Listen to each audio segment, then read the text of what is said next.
the chances of being involved in a terror attack are small, but it occurs to all of us now whenever we travel. So imagine the fear for passengers and crew caught up in the bomb scare on the Malaysian Airlines flight out of Melbourne.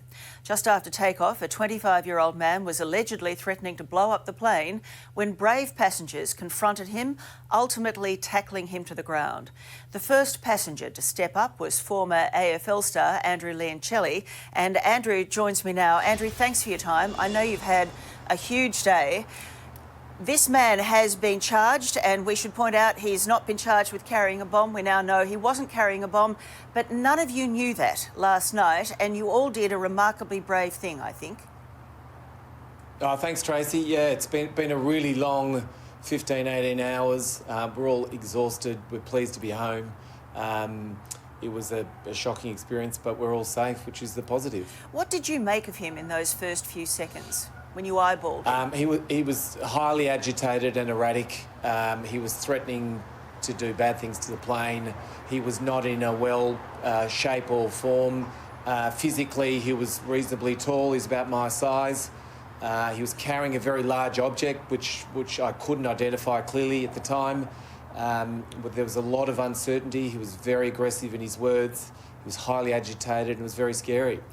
Andrew, most of us will never be in that situation, and I just wonder what happens in those split seconds. Do you strategise? Do you think, should I reason with him? Should I knock him out? What goes through your head?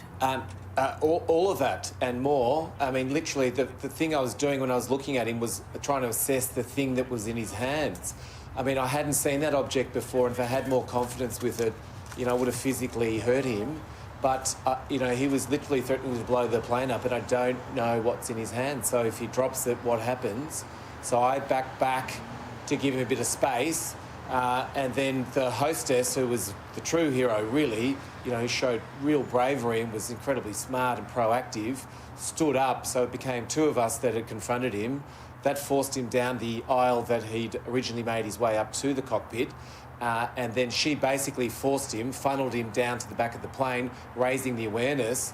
And of course, very quick thinking, smart group of men jumped on top of him and disabled him. And, they're the true heroes, the hostess and the men at the back of the plane. But, I responded to a call for action. I'm certainly not the hero, that's for sure. Well, I think there were a few heroes on that plane last night. It was extraordinary work. Andrew, police took a long time to come on board. The plane turned around, it landed. They took a long time to come on board. I'm sure you've heard their explanations today. What do you make of them? Look, there's two sides of the story. We all got off safely, and so at the end of the day, it's a success. But from my point of view, having been one of 4 people on the plane that heard the threats of the bomb at the very front of the plane, my understanding of the situation, the gravity of the situation was different to most of the planes.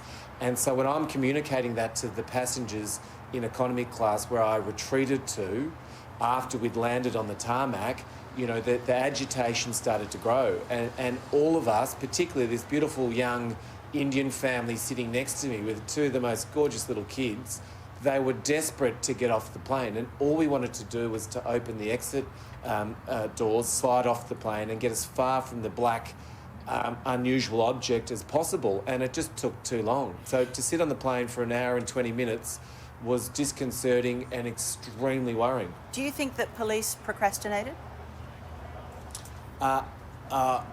Look, I'm a big fan of the police. I think they put their lives on the line every day of the week. They're brave men and women. They do the best job they possibly can. But I don't think that they're that experienced in dealing with these situations, and that was the thing that shone through. Well, they need to be more experienced if that's the case, because it would appear that these situations are the new world order. Thank you very much for your time tonight, Andrew. Pleasure. Thanks for your time, Tracy. Good on you. Andrew Leoncelli there in Melbourne.